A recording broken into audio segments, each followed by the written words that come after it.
If there's one thing that I have gathered from this series of me going through the 2026 AFL fixture and seeing who's SuperCoach relevant, is that I'm a little bit unfit and I can hear back my breathing as I'm on this dog walk.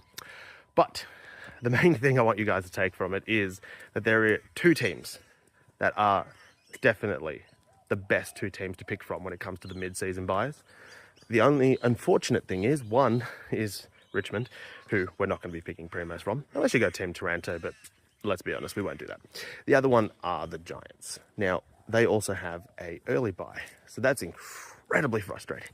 So you're essentially annoying yourself early in the season, or sacrificing probably around early in the season to then benefit yourself mid-season. But they only share a buy in the early rounds with St Kilda. So if you avoid St Kilda players in the same lines, you could still pull it off.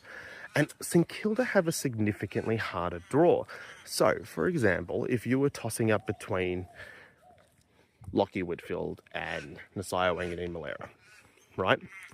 I just want to point out that the Giants have the same bye, yeah, as I said, but they play the Dogs, the Saints, Collingwood, and Richmond. Now, Collingwood, Richmond, and the Saints concede huge points to opposition halfbacks. So it's really good for Lachie Whitfield. While the Saints have Melbourne, that's a good matchup. The Giants, they're known taggers, could target him. Brisbane, they don't tag. And Port Adelaide as well, not really. They could tag as well. So as you can see, in that instance, right, you get the better buys through someone like Lachie Whitfield, and you also get a better draw. So if you're tossing up between the two, you'd pick Lachie Whitfield, since they'll be at similar price points. But also, if you avoid St Kilda players early, potentially pick them up later, you get the better buy mid-season, and you avoid the early buy.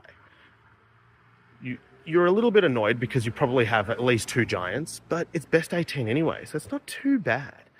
So honestly, I think the Giants are super coach relevant, especially through navigating your buys, because on the other rounds in opening round where there are multiple players missing, those Giants players are going to play.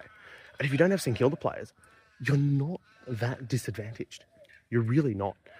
So avoiding guys like Wanganeen-Malera and Jack Sinclair, for example, you could jump on those guys kind of later on after their early buy and then get the mid-season buy benefits. And they'll probably be a little bit cheaper